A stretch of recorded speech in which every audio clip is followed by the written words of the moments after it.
I was 32 years old when the world went black. Not metaphorically, not gradually, just black.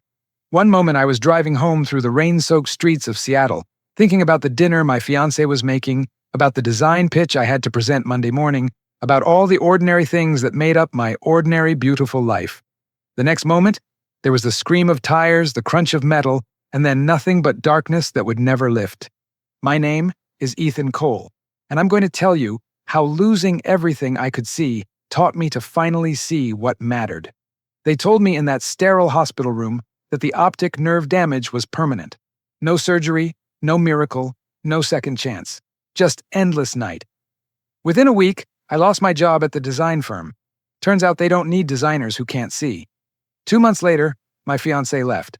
She couldn't handle watching me fumble through doorways, couldn't bear the weight of loving someone who'd become a shadow of who he used to be. I don't blame her. I had become a ghost haunting my own life. But here's what they don't tell you about hitting rock bottom in complete darkness. Sometimes that's exactly where you find your light. Sometimes losing your sight is the only way to finally see clearly. This is the story of how a blind man built America's largest independent eyewear company. How I went from sitting alone in a dark apartment, too afraid to leave, to helping over 200,000 people see again. How I learned that vision isn't what you see with your eyes. It's what you choose to see with your heart. They say when one door closes, another opens. But nobody mentions the hallway between them. Nobody talks about crawling through that pitch-black corridor, scraping your knees, losing your way, wondering if there even is another door. I crawled through that hallway for 18 months. And on the other side, I found something I never expected. I found purpose. I found peace. I found a way to turn my darkest moment into light for millions of others. This is my confession, my testimony, my road to rise. And if you're in your own darkness right now, whether you can see or not, I need you to hear this. The blindness isn't the end. Sometimes it's just the beginning of learning to see what was there all along. So let me take you back to that October morning when everything I knew shattered like glass on asphalt and show you how I built something beautiful from the broken pieces. The rain was coming down hard that Tuesday morning. I remember because I had just closed a major deal with a tech startup downtown, and I was driving back to the office feeling like I was on top of the world. 20 minutes later, I would learn what the bottom felt like. I was stopped at a red light on Madison Street when I saw the truck in my rearview mirror. It wasn't slowing down. I had maybe 2 seconds to realize what was about to happen, and then the world exploded into noise and pain and spinning metal. My head snapped forward, then back, then sideways against something hard. There was a moment of perfect clarity where I thought, this is it. This is how it ends. And then everything went black. When I woke up, I thought I was still unconscious. Everything was dark. Completely, utterly dark. I could hear machines beeping, could smell that distinct hospital antiseptic smell, could feel the stiff sheets under my fingers. But I couldn't see anything. Not a shadow, not a hint of light. Nothing. I heard footsteps approaching. A man's voice, gentle but heavy with something I couldn't place yet. Pity, maybe, or dread. Mr. Cole, I'm Dr. Morrison. Can you hear me? I can hear you, I said, my voice cracking. But I can't see you. Why can't I see you? Are my eyes bandaged? The silence that followed was worse than any answer could have been. Mr. Cole, the impact caused severe trauma to your optic nerves. We've run every test. The damage it's permanent. I'm so sorry. Permanent. That word echoed in my head like a death sentence. I was 32 years old. I had a career, a future, a woman I loved. I had eyes that worked perfectly fine yesterday morning when I woke up and complained about having to go to work early. There has to be something, I said, and I heard the desperation in my own voice. Surgery, treatment, anything. I wish there was, but the nerve damage is complete. You're not going to regain your vision. I don't remember much of the next few hours. I know my fiancée Rachel came. I know she held my hand and cried, and I felt her tears on my fingers and wanted to tell her it would be okay, but I couldn't form the words because I didn't believe them myself. The hospital kept me for a week. Physical therapy, orientation and mobility training, counseling. They were preparing me for a life I didn't want and couldn't imagine. Every morning I woke up hoping it was a nightmare. Every morning the darkness remained. On my 5th day there, my boss called. Tom. We'd worked together for 8 years. He'd been at my 30th birthday party. We'd gone fishing together in the San Juans just last month. Ethan, I don't know how to say this, he started, and I already knew where it was going. The company, We can't keep you on. Your position requires visual work. Design mock-ups, client presentations, all of it. I'm sorry, but we have to let you go. There will be a severance package, of course. Of course. As if money could replace purpose. As if a check could fill the hole that was opening up inside me. I understand, I said, because what else was there to say? When I finally came home, Rachel guided me through the apartment like I was a stranger visiting my own life. This is the kitchen. This is the bedroom. This is the bathroom. Watch out for the corner of the coffee table. I memorized the steps from room to room like I was learning a foreign language. That first night back, I sat on the edge of our bed and felt Rachel next to me, felt the weight of everything unsaid between us. She was 29, beautiful, full of dreams about the future we'd planned together, and now I was this, a burden, a broken thing that needed guidance to find the bathroom. We'll figure it out, she whispered, but I could hear the uncertainty in her voice. 2 months later, she was gone. She didn't just leave physically. She left emotionally weeks before that, pulling away inch by inch until the space between us felt like an ocean. The day she finally said the words, I almost felt relief. At least the waiting was over. I can't do this, Ethan, she said, her voice breaking. I love you, but I can't watch you disappear like this. I can't be the person who... I'm sorry. I'm so sorry. It's okay, I told her, and part of me meant it. Go, live your life. I stopped living mine the day the lights went out. After she left, I sat in the silence of our apartment, now just my apartment, and felt the full weight of my new reality. No job, no partner, no future that made any sense, just darkness and the echo of footsteps walking away. That's when the real fall began. Not the accident, but what came after. The first month alone was the longest of my life. Every hour felt like a day. Every day felt like a year. I'd wake up in the morning, and for a split second, I'd forget. My hand would reach for my phone on the nightstand, and then reality would crash back in. No point in checking my phone. No point in turning on the lights.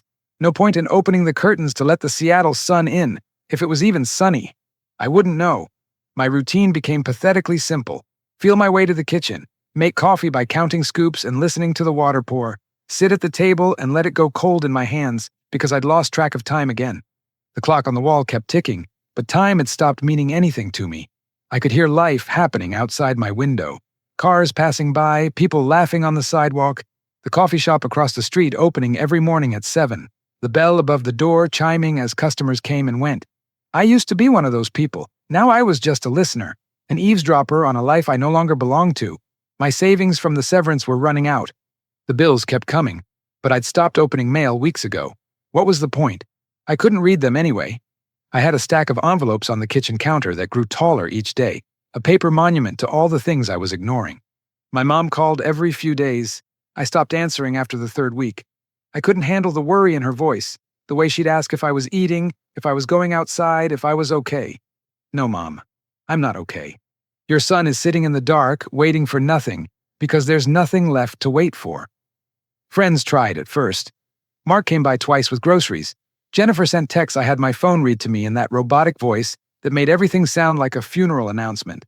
Hey, Ethan, just checking in. Let me know if you need anything.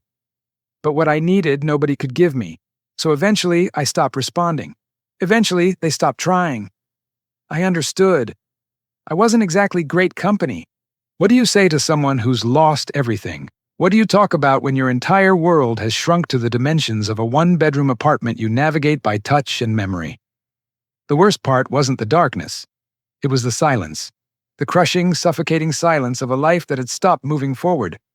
I'd sit on my couch for hours, listening to the radiator clank and the neighbors argue through the walls, and I'd wonder what the hell I was still doing here. What was the point of waking up every morning when every day was exactly the same shade of black? I thought about ending it more than once. I'm not proud of that, but it's the truth. When you can't see a future, it's hard to believe one exists.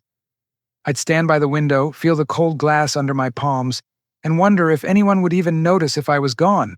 Would it make the local news? Former designer, recently disabled, takes his own life. A statistic. A cautionary tale. Another person who couldn't handle what life threw at them. But I never did it. Not because I was brave. Not because I had hope. I just didn't have the energy. Depression is funny that way. It makes you too tired to even end your own suffering. Instead, I just existed. I'd feel my way through the apartment like a ghost haunting my own life. Kitchen to bathroom to bedroom to couch. The same loop, day after day. I stopped showering regularly, stopped shaving. What did it matter what I looked like? I couldn't see myself, and nobody was coming to see me. Food became an afterthought. I'd order delivery and eat it cold hours later, sitting cross-legged on the floor because I couldn't remember where I'd left my furniture. Sometimes I'd find containers of old takeout by accident, feel the fuzzy mold on the surface, and just throw them toward where I thought the trash can was. I stopped caring if I missed. At night, the darkness was somehow darker. I'd lie in bed and wonder if this was it, if this was the rest of my life, 70, maybe 80 years of this nothingness, of being a burden nobody wanted, of being invisible even to myself. I remember one night in particular, about 6 months after the accident. I was lying on my back, staring at what I assumed was the ceiling, and I said out loud to the empty room, "I'm 32 years old and my life is over." Nobody answered. Of course, nobody answered. There was nobody there. There would never be anybody there again. That's what the void feels like. Not dramatic, not cinematic, just quiet and empty and endless. A black hole where your future used to be. I thought that's where I'd stay forever. In that apartment, in that darkness, in that silence. I was wrong. But I didn't know it yet. I couldn't see it coming, because I couldn't see anything at all. Something shifted on a Wednesday morning in March. I don't know why that day was different from any other. Maybe I'd finally hit a bottom so deep that the only direction left was up. Or maybe I just got tired of my own misery. I woke up that morning, and instead of lying in bed staring at nothing, I sat up. My feet touched the cold floor, and I thought, I can't do this anymore. Not the living part, the not living part, the waiting to die part. I made myself stand up, made myself walk to the bathroom, made myself shower for the first time in a week. The water felt strange on my skin, like I was remembering what it meant to be human. I found a razor by touch and shaved, cutting myself twice because my hands were shaking. But I did it. That was day 1 of trying. It sounds stupid, but getting clean felt like a victory. Day 2, I forced myself to leave the apartment, just to the mailbox downstairs. 20 steps down the hallway, hand on the wall. Down the stairs, gripping the railing so tight my knuckles hurt. To the lobby, where I could hear Mrs. Chen from 3B talking to the building manager about a leak. She went quiet when she saw me. I could feel her pity like a physical weight. I got my mail and went back upstairs. My legs were shaking by the time I reached my door. 20 steps had exhausted me, but I'd done it. Day 3, I made it to the corner store. The owner, Hassan, guided me through the aisles while I bought bread and milk. "Good to see you out, mister." "Cole," he said, and I almost laughed at the irony. Good to be out, even if I couldn't see where out was. Each day, I pushed a little further. The route to the corner store became muscle memory. 12 steps from my building door to the curb. Wait for the sound of traffic to stop. Across the street, 15 steps to Hassan's door. The bell that chimed when I entered became my favorite sound because it meant I'd made it. Again. But the fear never fully left. Every sidewalk crack was a potential disaster. Every unexpected sound made my heart race. Every person who passed too close felt like a threat. The world had become a minefield I had to navigate by instinct and prayer. One morning in April, I was sitting in a coffee shop, the same one I used to work from back when I had a job, back when I had a life. I was just there, nursing a cup of coffee that had gone cold, listening to the ambient noise of normal people living normal lives. That's when I heard them. 2 kids, teenagers probably, sitting at the table next to mine. "These frames are like $300, man. My mom's gonna kill me. Why'd you break them then?" "I didn't mean to. They just snapped. And my brother needs new glasses too. His prescription changed. But we can't afford 2 pairs, not after Dad lost his job." The conversation drifted to other things, but those words stuck in my head like a splinter. A family struggling to afford something as basic as glasses. Something most people took completely for granted. The ability to see. I sat there for another hour after they left, turning that conversation over in my mind. Here I was, drowning in self-pity because I couldn't see. And somewhere out there, someone who could see was going without glasses because they couldn't afford them. Someone was choosing between vision and groceries, between seeing clearly and paying rent. The irony wasn't lost on me. A blind man thinking about eyeglasses. It was almost funny. Almost. But that night, back in my apartment, I couldn't stop thinking about it. I'd spent 8 years in design before the accident. I knew about manufacturing, about materials, about margins. I knew the eyewear industry was a racket, A few companies controlling everything, marking up frames 800% because they could, because people needed to see. I sat at my kitchen table, the one I'd sat at every morning letting my coffee go cold, and something flickered inside me. Not hope exactly, more like curiosity, a question forming in the darkness. What if there was another way? What if someone made glasses that people could actually afford? What if the whole system could be different? I ran my hands over my face, feeling the stubble that had grown back since my last shave, feeling the scars from the accident. My fingers traced the places where my eyes used to tell me about the world.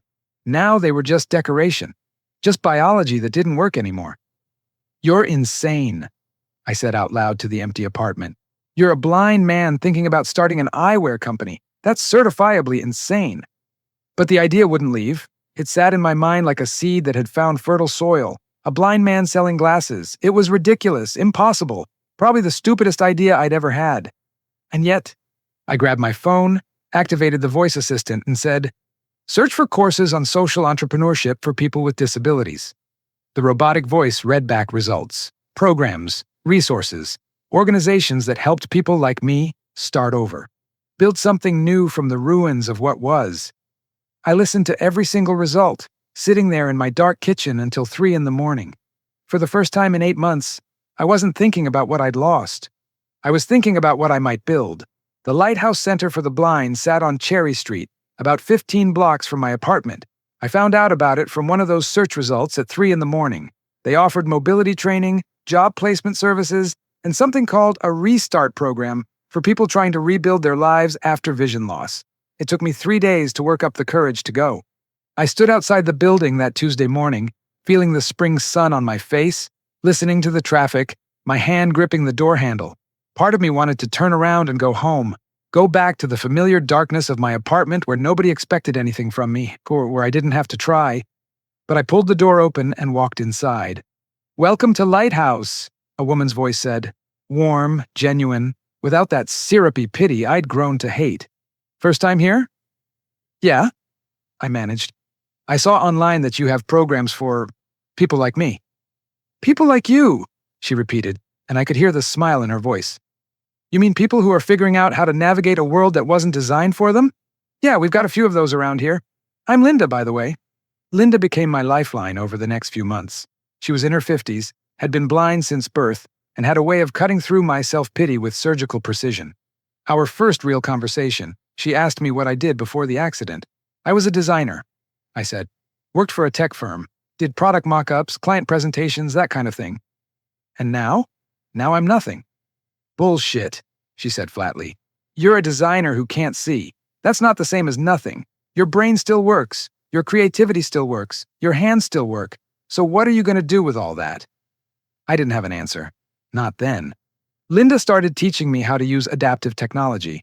Screen readers that turned text into speech. Voice-activated software. Programs designed for people who navigated computers by sound instead of sight. It was frustrating at first. Everything took 3 times longer than it used to. But slowly, painfully, I started to feel like I could do something again. Anything. "There's an online course starting next month," Linda told me one afternoon. "Social entrepreneurship for people with disabilities. How to start a business, find funding, all that. You should take it." "I don't have a business idea," I said. "Yes, you do," she replied.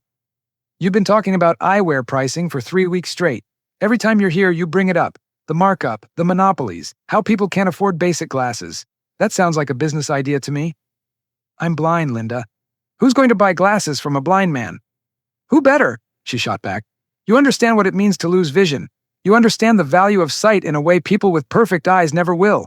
That's not a weakness. That's your superpower." I wanted to believe her.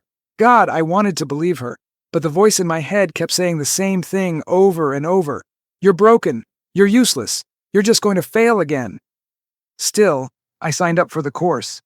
8 weeks, 3 nights a week, learning about business models and supply chains and social impact through a screen reader that made everything sound like a hostage negotiation. But I showed up to every session. I took notes using voice to text. I asked questions. I started to feel something I hadn't felt since before the accident. Purpose. During week 4, we had to pitch a business idea to the class. My hands were sweating as I waited my turn, listening to other people talk about their ventures. A woman who wanted to start a bakery that employed people with developmental disabilities. A guy with cerebral palsy developing adaptive gaming controllers. Real ideas. Good ideas. When my turn came, I took a breath and started talking. My name is Ethan Cole. 2 years ago, I lost my vision in a car accident. Last month, I overheard 2 kids talking about how they couldn't afford glasses. And I realized something. The eyewear industry is broken.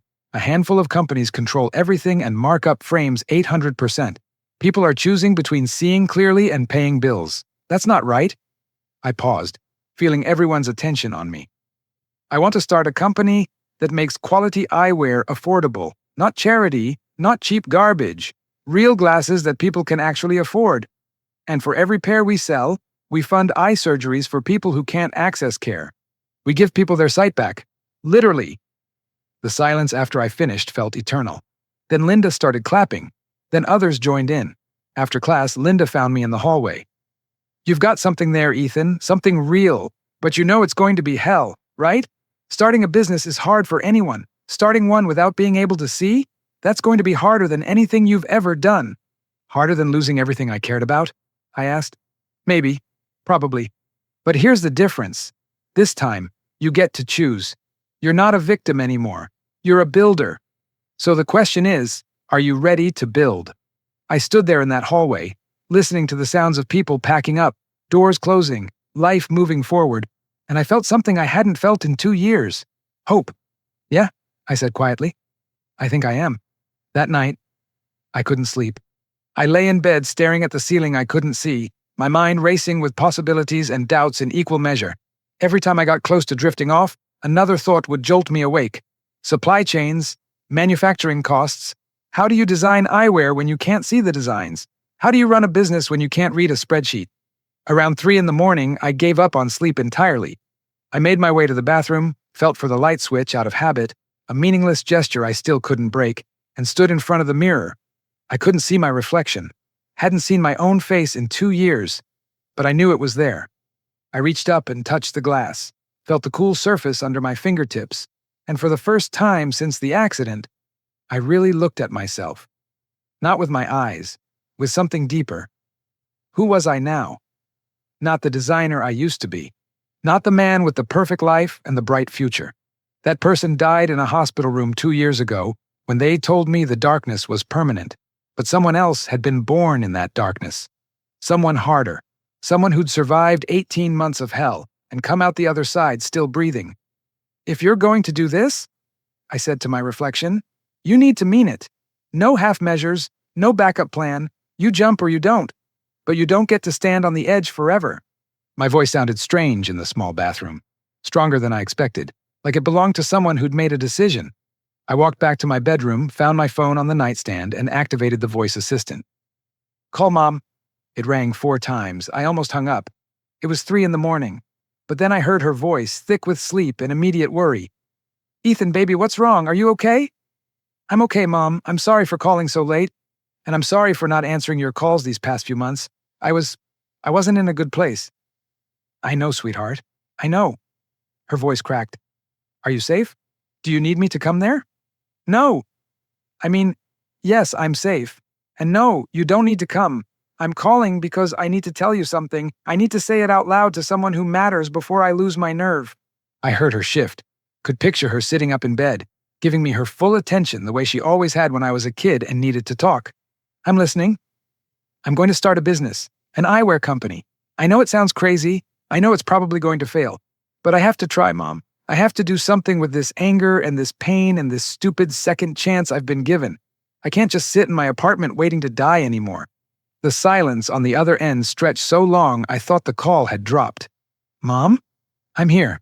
Her voice was thick with tears now. I'm here, baby. And I think that's the best thing I've heard in 2 years. Tell me about it. Tell me everything. So I did. I told her about the kids in the coffee shop, about Linda, about the course, about how the eyewear industry was a monopoly that priced out the people who needed help most, about my idea to make quality affordable and use the profits to fund surgeries for people in developing countries who couldn't access eye care.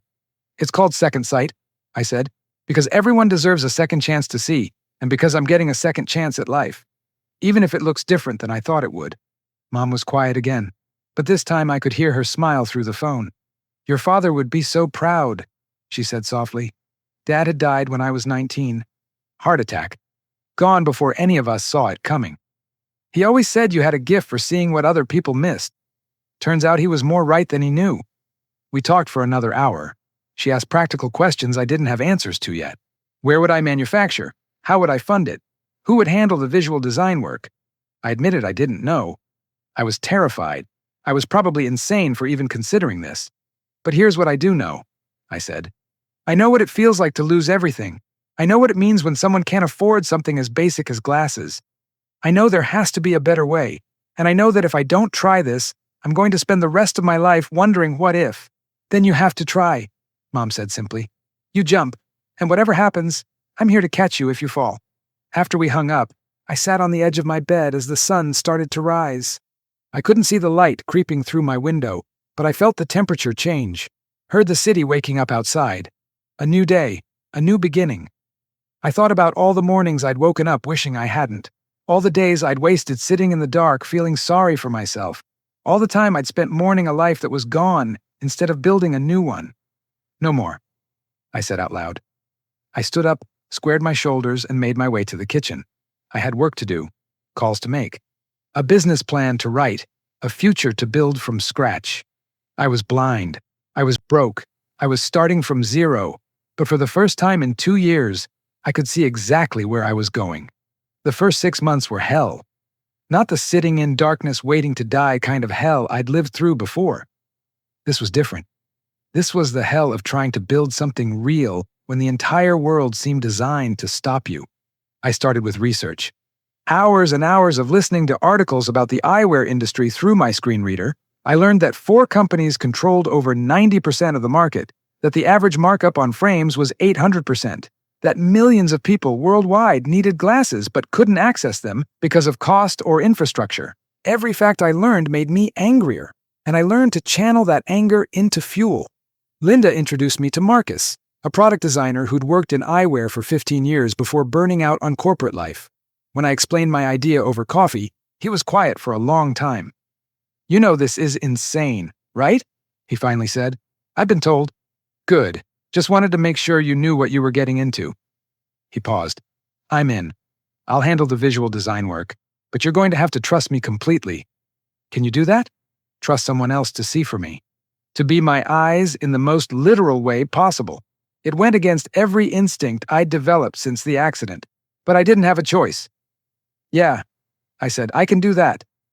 Next came funding. My savings were nearly gone. I needed capital to even get a prototype made. I spent 3 weeks crafting a pitch using voice-to-text, refining it, practicing it until I could deliver it in my sleep. Then I started reaching out to every small business grant, every social impact investor, every angel fund that might take a chance on a blind man with a dream and no track record. I got rejected 17 times. 18. 23. "Your vision is admirable, but the execution risks are too high. We're not confident in the scalability without proven leadership. Have you considered partnering with someone who has more industry experience?" What they meant was, we don't trust a blind guy to run a business. They didn't say it, but I heard it anyway. Rejection number 29 came on a Thursday. I was sitting in my apartment, listening to the polite brush-off email being read to me in that robotic voice, and I felt the old darkness creeping back in. Maybe they were right. Maybe this was foolish. Maybe I should just give up and accept that some bridges can't be rebuilt once they burn. That's when Linda called.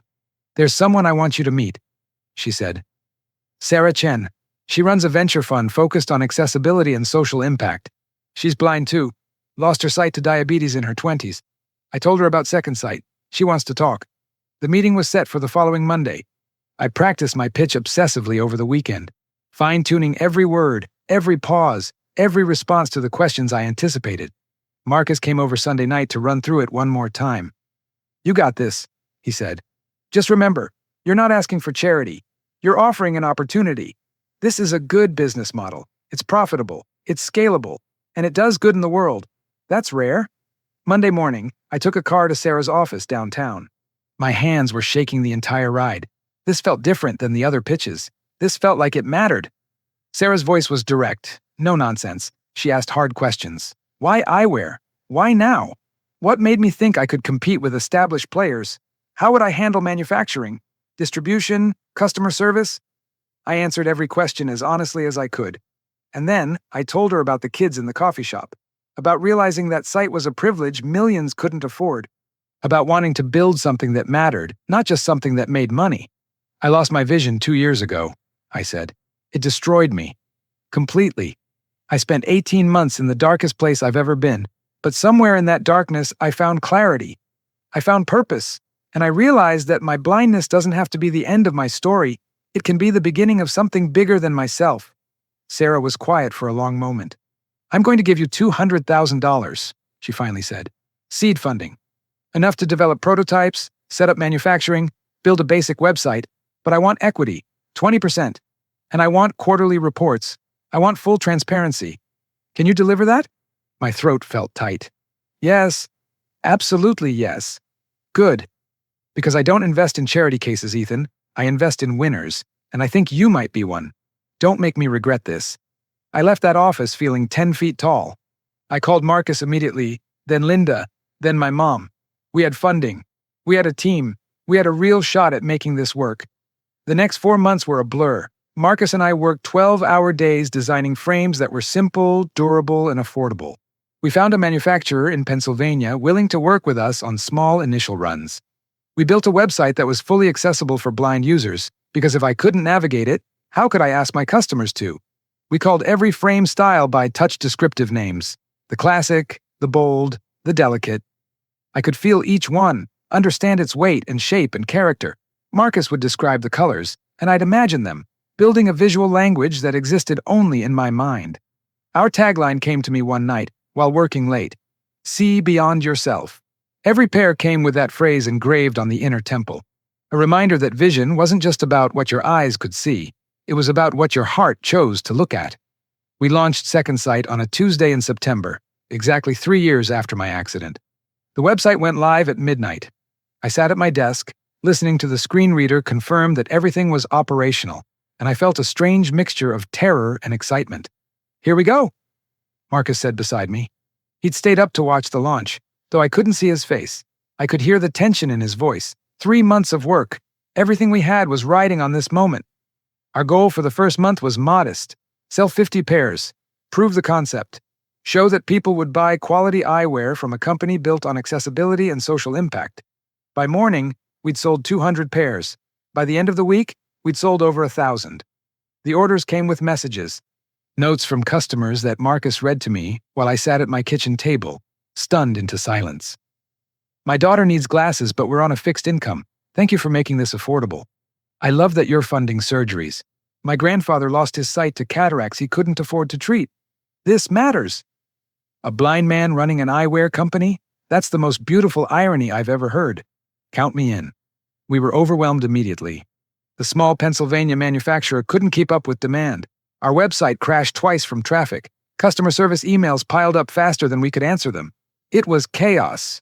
Beautiful, terrifying chaos. Linda came by one evening, about 2 months after launch. I was sitting surrounded by inventory lists being read to me by my computer, trying to figure out how to scale production without compromising quality. You know what you've built here? She asked. A headache? I said, only half joking. A movement, she corrected. People aren't just buying glasses, Ethan. They're buying into a story. Your story. The idea that limitations don't have to be endings. That's powerful. She was right. The press started picking up on it. Local news first, then regional. Then a feature in a national business magazine titled The Blind Visionary: How Ethan Cole is Disrupting Eyewear. I did interviews, still nervous about being in front of cameras I couldn't see. I talked about the accident, about the darkness, about finding purpose in the last place I expected, and people responded. Our social media following exploded. Orders tripled. By the end of year 1, we'd sold 15,000 pairs of glasses. We'd funded 12 eye surgeries in Guatemala through our partnership with a medical nonprofit. 12 people who'd been blind could now see because of what we'd built. Marcus showed me the thank you video that came from one of those patients, a woman named Rosa, 43 years old, who'd been blind from cataracts for 8 years. The doctor removed her bandages, and she saw her children's faces for the first time in nearly a decade. Marcus described the scene to me. The tears, the way she touched her daughter's cheek, like she was seeing a miracle. I sat there listening, and I cried. Not from sadness this time, from something else entirely. Something I didn't have words for. Year 2, we expanded the team, hired a full-time operations manager, brought on 3 customer service reps, moved out of my apartment into a real office space. I could navigate it by memory within a week, 30 steps from the door to my desk, 15 to the conference room, 12 to the small kitchen where we kept terrible coffee that everyone complained about but drank anyway. We launched new styles, partnered with more manufacturers, improved our supply chain. The business grew faster than I could have imagined. 20,000 pairs sold, then 30,000, then 50. Every milestone felt surreal. I'd wake up some mornings convinced I was still in that dark apartment, that all of this was just an elaborate dream my broken mind had constructed. But then I'd get to the office and hear the voices of my team, feel the energy of something real and growing, and I'd know this was actually happening. By year 3, we hit 1 million pairs sold. 1 million. The company that started as a blind man's impossible dream had become the largest independent eyewear brand in America. We'd funded over 200 eye surgeries. 200 people could see because we existed. The big players in the industry started noticing. We got acquisition offers, serious money, life-changing money, more money than I'd ever imagined having. I said no to all of them. This isn't about the money, I told Marcus when he asked if I was sure. It never was. The moment we sell to one of those companies, we become part of the same system we're fighting against. The prices go up. The mission gets lost. I didn't build this to get rich. I built it to matter. You're an idiot, Marcus said, but I could hear him smiling. A noble idiot, but an idiot. Maybe he was right, but I'd rather be a poor idiot with purpose than a rich man who'd sold his soul. Year 5, we crossed the 2 million pair mark. We had 40 employees, distribution in 12 countries, partnerships with nonprofits doing eye care in 18 nations.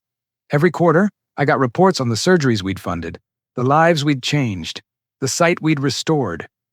I thought about those 2 kids in the coffee shop sometimes, the ones who couldn't afford glasses, who'd sparked this whole thing without ever knowing it. I hope somehow they'd heard about Second Sight. I hope they were seeing clearly now.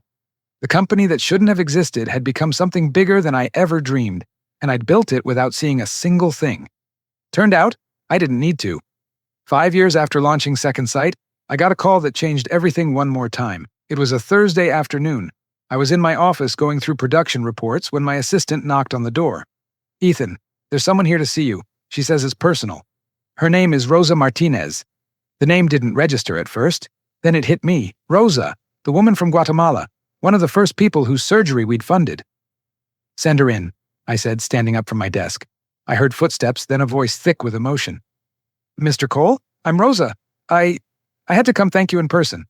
She'd traveled 2,000 miles just to say thank you. We sat in my office for an hour while she told me her story through an interpreter. How she'd gone blind, raising her 4 children alone after her husband died. How she'd lost her job, her independence, her sense of self. How the surgery we funded gave her back more than vision. It gave her back her life. "You cannot see me," she said, "but I can see you, and I see a man who turned his own darkness into light for others. That is a miracle, Mr. Cole. You are a miracle."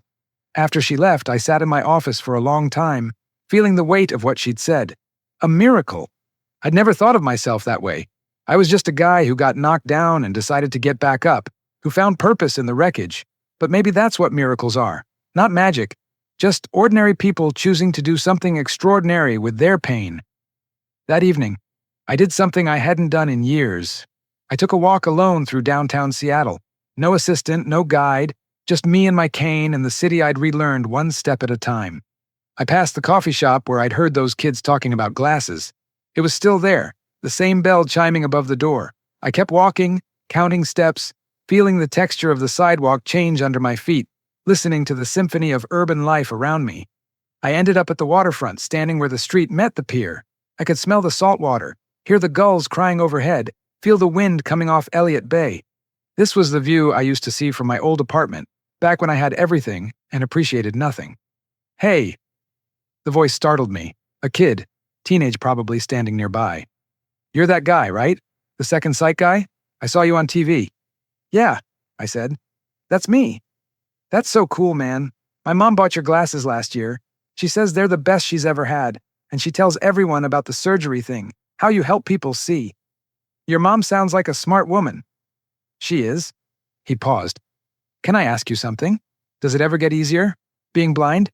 It was such a raw, honest question, the kind only someone who understood would ask. You losing your sight? I asked gently. Yeah, genetic thing. Doctors say I have maybe 5 more years. I'm scared, man. I'm really scared.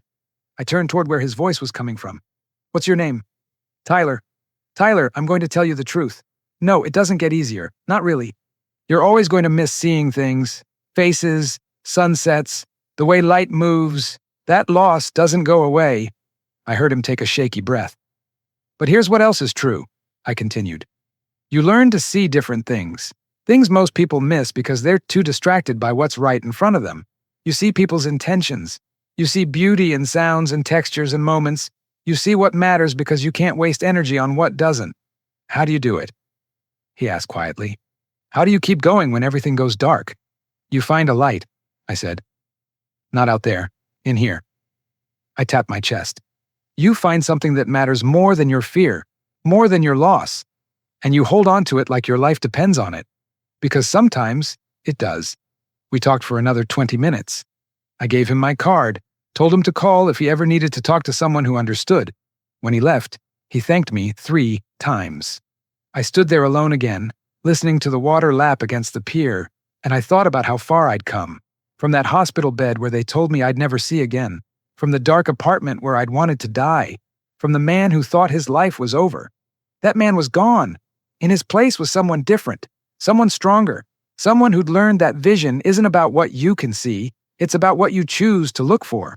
I built Second Sight to help other people see. But the truth is, it helped me see too. It showed me that our worst moments don't define us. What defines us is what we build from the rubble. I'm 42 now. I run a company that employs over 100 people. We've sold more than 5 million pairs of glasses. We've funded over 3,000 surgeries. 3,000 people walking around with sight they wouldn't have had without us. But the numbers aren't what matter. What matters is Rosa, traveling 2,000 miles to say thank you. What matters is Tyler, scared of losing his sight, but now knowing he won't face it alone. What matters is every person who chose Second Sight, not just because the glasses were affordable, but because the story behind them gave them hope. I still use a cane. I still navigate by sound and touch and memory. I still can't see my reflection in the mirror or the faces of people I love. The blindness didn't go away.